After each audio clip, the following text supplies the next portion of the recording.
Okay, welcome back. I just finished watching the fourth episode of Charity's season of The Bachelorette. It was another amazing episode. We really learned a lot about each other and about these men and about Charity. So let's get right into it. So they're in Washington State and it looks beautiful. 10 men remain. Dotun and Charity, Dotun gets the one-on-one.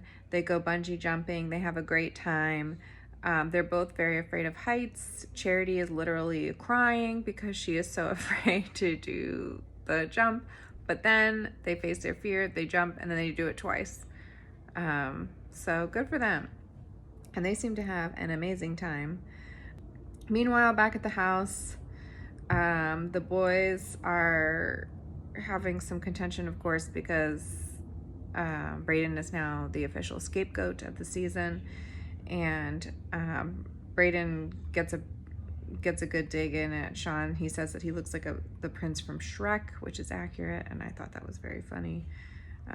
He says the other guys aren't serious because they're all talking about getting down on one knee, and Brayden, of course, is like, I don't know if I can handle it, and all these guys saying they can handle it so easily are lying, which he's probably right. I know everybody hates Brayden. I know he's the villain, but what are you gonna do? I think he's, I mean, it's like, if he wasn't in this context, I think he would be just like the lovable ham of your friend group. You know what I mean? Anyway, not saying probably he's not the right match for Charity, but I don't think he's nearly as bad as they're making him out to be. Anyway, we'll get to it. Okay, so the boys are gossiping about Brayden. Aaron's pretty full of it, of course.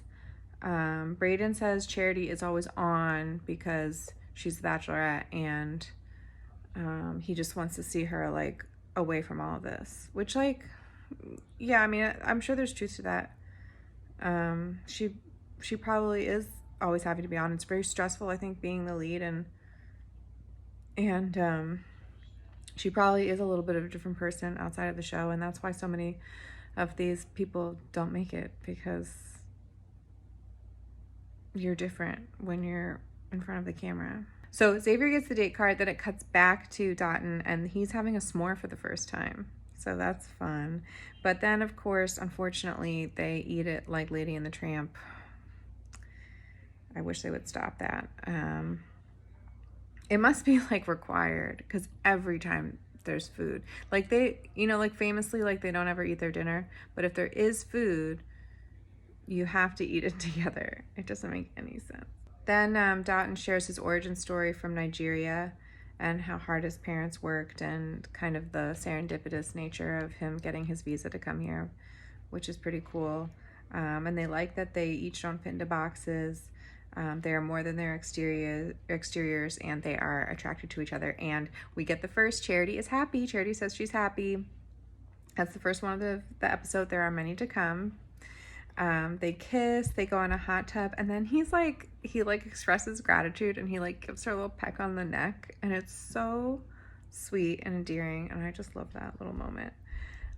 So the next day they have their group date in the woods, and this is like the LL Bean catalog come to life. I love it. I love this fall aesthetic. They're all wearing like brand new cool boots. Charity's got some cool boots on.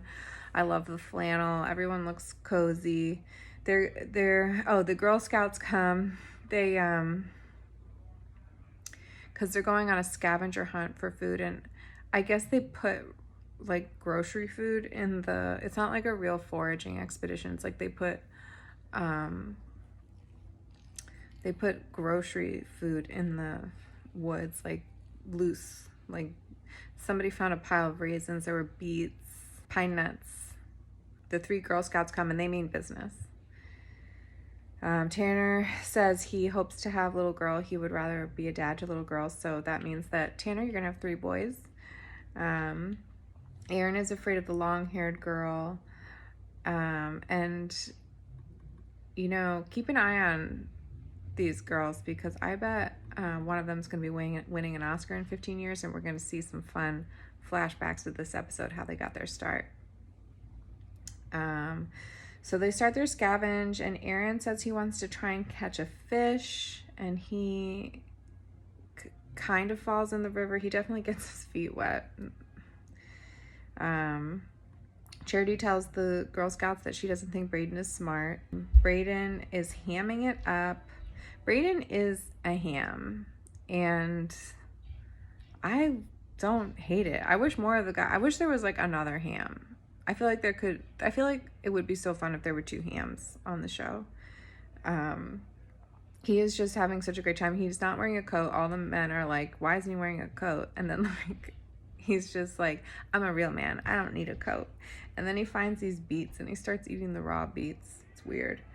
So anyway, Tanner delivers his mushrooms and pine nuts on a piece of wood.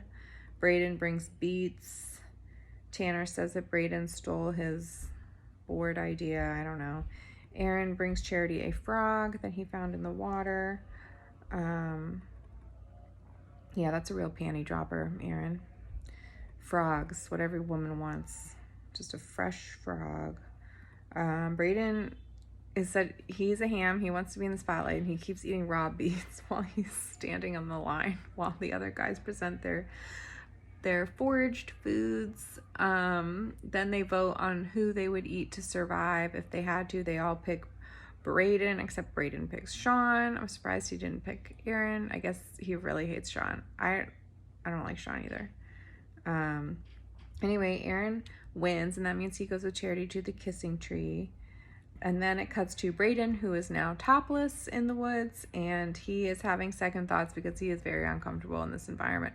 Probably because now he knows that everybody wants to eat him, and because last time he had a conversation with Charity, they were in a fight, and he's a very sensitive person, and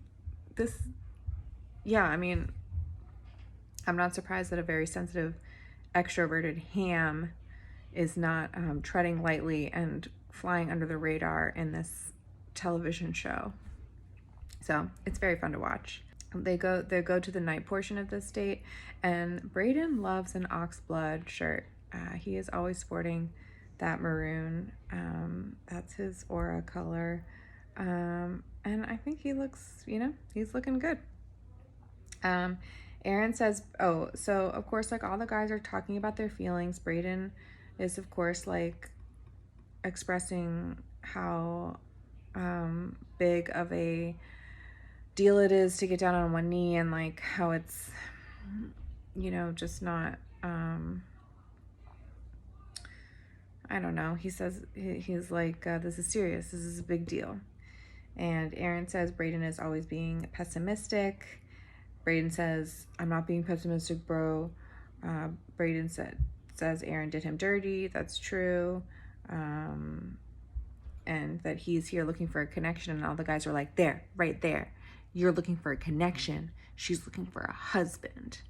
Gotcha. Anyway, Charity comes in. What's the conversation? She knows they all are kind of piling on Brayden, I will say. And then they say that Brayden has packed his bags twice. He says, I told you that. She says, you only told me you did it once. So he's kind of caught. Then he goes to talk to Charity, and he's like, I'm unsure about the relationship because they haven't been able to repair it, to his security level. Charity is frustrated that he doesn't trust her. So this is a situation where they're both right, and they're just not able to communicate effectively enough in time. There's not enough sustenance in the relationship to sustain it. And Brayden says that he's not comfortable in the Bachelorette environment, and Charity says, great, I'll walk you out. So she walks him out, and Charity says she is sad. So this is bad. She was happy, and now she's sad. The communication is broken down between them. I think they really do like each other, and I don't think they're a long-term match, but I think that the guys all piling on Brayden because they're annoyed by him and his like need to be in the spotlight, and express his feelings constantly. I don't think it's a reason to villainize him, and I think it just got blown way out of proportion. So yeah, anyway, yeah, I mean, again, I think in your friend group, Brayden, you would just be the lovable, eccentric goofball. He's not even that, I mean, that's the other thing, is that I feel like because he wears the danglies,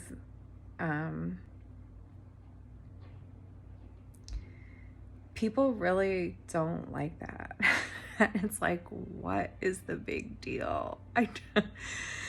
So, I wonder how, I don't know if it's like, because they're annoyed by him, then it's easy to pick on, like, his style, his scarves and his earrings as, like, another thing about him that is annoying. Like, oh, like, he's annoying, and there's proof because he also wears things that straight men don't normally wear.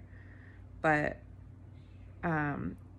it could also be the other way around, where you see him wearing these things that straight men don't normally wear, and that makes you, like, for some reason it scrambles your brain and makes you think that he's a distrustful person. And then, like, instead of being able to see him for just, like, being, like, a sensitive, outgoing, young, idiot, he becomes this villain. It's weird. It's like anything feminine on a straight man, it takes it, people take it all the way around so that he's got to be a fuckboy, or like, and it's not logical. And I think it's actually not that deep. And I think, whatever, it doesn't matter. He went home. Okay, anyway, they broke up. Aaron, oh my God, Aaron has the biggest freaking smile on his face when he slayed the dragon. He sees that Charity's walking Brayden out, and he is like, he smiles more when Brayden leaves than he does when he sees Charity. It's a pure moment of glee for him. And then Charity says she feels protected by Aaron. And then we have Sean gets a lot of camera time this episode, and I just think he is a slime ball. Ugh, I do not like Sean.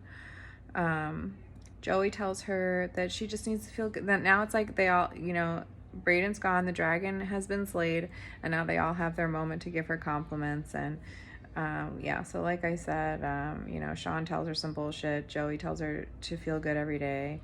They all tell her that it's a parade of men telling them that they're telling Charity that they will get on one knee. It's like, someone's lying. They're all lying in that bunch. Yeah, like, I will just reassure you that I will get on one knee. It's like, yeah, right. Tanner says he's impressed by her, and I wrote down here that he looks to be a bad kisser, because it's just like peck, peck, peck, peck. There doesn't seem to be any sustained action, which I have been on the other side of that more than one time in my life, and it sucks. So I guess that Tanner is a bad kisser, but we'll circle back to this later. Michael's beard, I can't tell if he puts glitter in it or if it's like just shiny because of beard oil, or maybe it's just could it be the natural texture of his hair? I don't know. I mean, it looks too shiny. Joey gets the group date rose. And then we're on this one-on-one with Xavier, and they go on this fun, like, I don't know, it's like an orchard kind of farm date, and she asks him what his favorite fruit is, and he's thinking, and she goes, pineapple! So Charity's favorite fruit is pineapple. She keeps expressing that she's scared of her feelings for Xavier because he reminds her of her ex. Yeah, Xavier definitely has a lot of game. I could tell the way he was looking at her. And she's definitely afraid of being cheated on again. Xavier says he's always going to be honest. Beware of the men who say they will always be honest with you. We have all, does this sound familiar? So casually cruel in the name of being honest. Taylor said it best. And yeah, I'm a little bit nervous around Xavier too. I mean, he is the perfect package. He's knitting, he's trying to cure MS for his mom, he's getting his freaking PhD, he's cool, calm, collected. I agree with all his shit talking about the other guys, calling Aaron a snake. Love to hear it. I can see the way he looks at her, sexy as hell. Ugh. So, something when things are too good to be true, yikes. Yeah, so I also wrote, I wonder if, like, what, so he's getting his PhD, trying to cure MS for his mom. What happened is he just needed a study break. He just needed a few months off from his path to do the show. It's so random. Anyway, he gets the rose. They kiss, and Charity is happy again for the second time. She's happy. They go to the cocktail party. Erin is rubbing her back to get a knot out. She shows a childhood picture of herself to Dotton. She goes on a walk looking for Bigfoot with Tanner in the woods, and this is where I see that I think Tanner is actually not a bad kisser, because she brought him out to the woods specifically to make out with him, and they did show them making out, and it was intense. Then a wolf howls, and Brayden comes walking through the woods in his casual wear. All the other men are, of course, in their formal wear.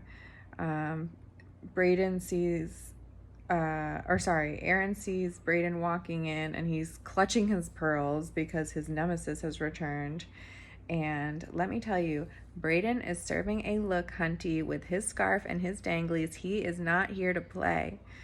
So he comes in, and Charity's kissing John in like a really big room. It's like there's a really big room and just a couch in the middle of it. And the ceilings have got to be like 20 feet tall. Anyway, Brayden comes in, they're just making out. They don't notice him, and he just kind of creepily watches, which not a good look, Brayden.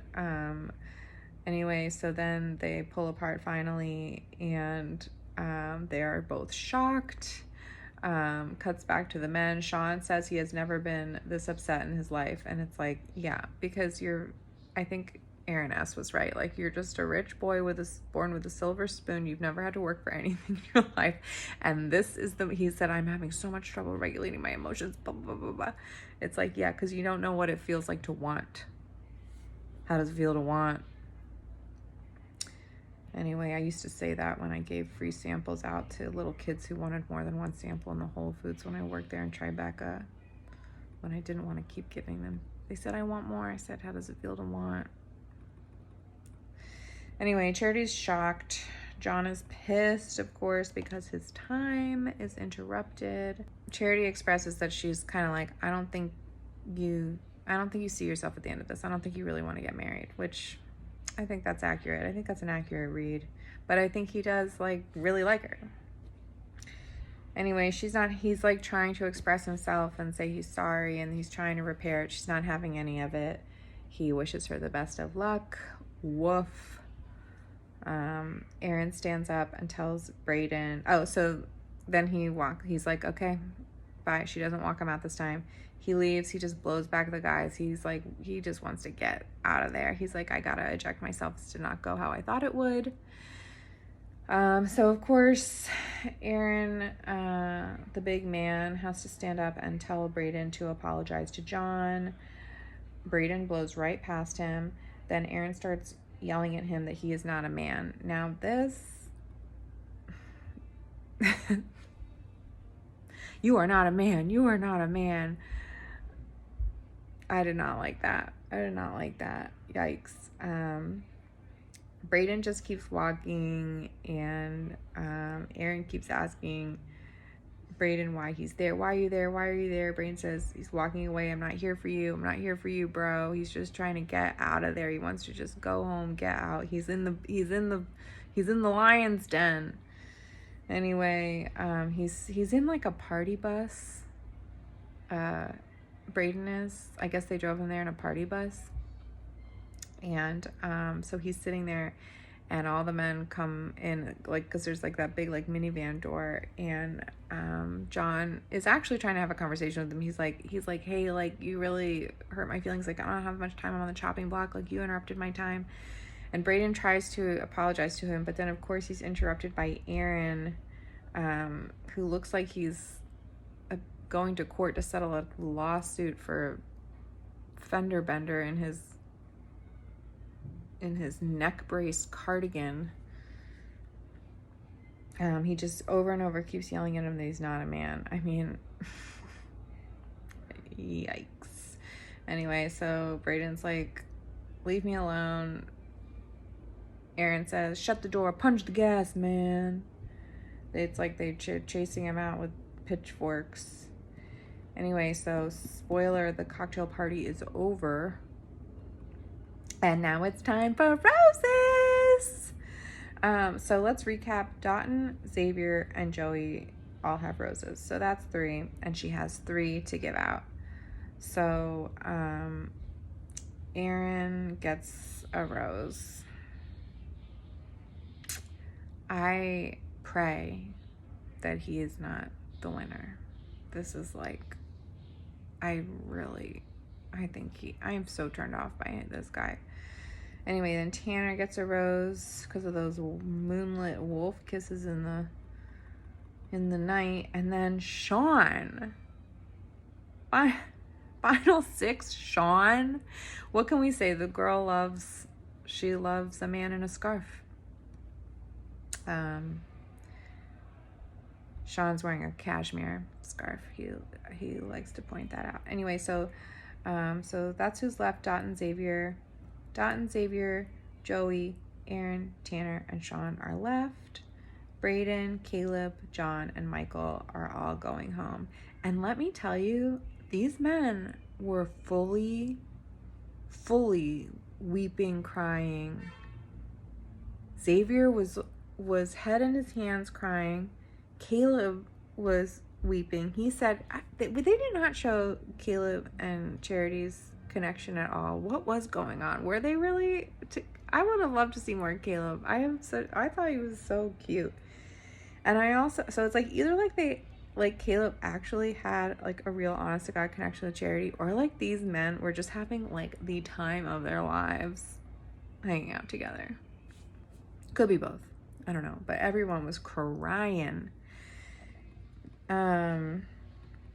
So then we see the preview, and Xavier, Aaron, and Joey are all, they don't show Joey say it in this preview, but Aaron and Xavier, they show them, and Joey in a previous preview, all 3 of them tell Charity that they're falling for her. So, and then they also reveal that Joey is getting a hometown, so that means we're gonna meet his gay dad. So that's exciting. So predictions. I mean, I think I'm holding fast to my predictions that I've kept with so far. I think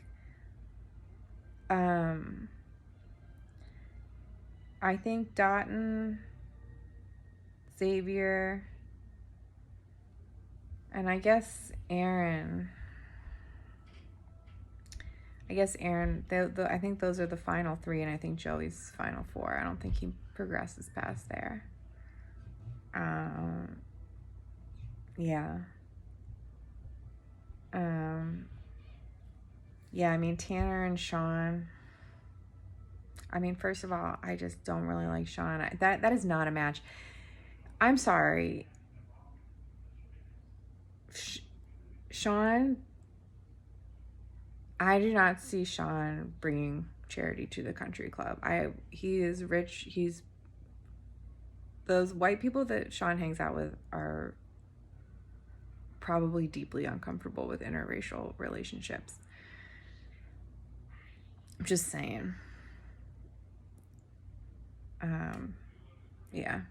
Sean is here for the gram. But yeah, that is my recap. R.I.P. Brayden. I wish he could have held on a little longer, because I did think they really liked each other, and I feel like they really did have chemistry, and I could have kept with it for another episode, the drama of Brayden, that everybody hated him so much. And I'm excited. I'm truly excited to see him at the Men Tell All, cause I'm excited to see, cause you know how there's always somebody who stands up for the villain, and I want to see if Brayden did have any friends. He was like, in the beginning of the episode, he was like hugging the men on the porch, like he was like, he had his arms over them. He was very, like, Brayden's like a very, I don't know. I think like everybody's wrong about him. Even though I agree he's probably not the best match for Charity. Okay, anyway, so that's it for me. We're in the final 6. We're trucking right along here. And I think Charity's got some really great contenders here, minus Aaron, who I would love to just I would love to just mash a pie in his face. I really don't like him. He's like a nerd in the worst way. I don't like that righteousness. I don't like it. It really, I don't like him saying, "You're not a man." Yikes. Okay, anyway, have a good week, everybody. Bye.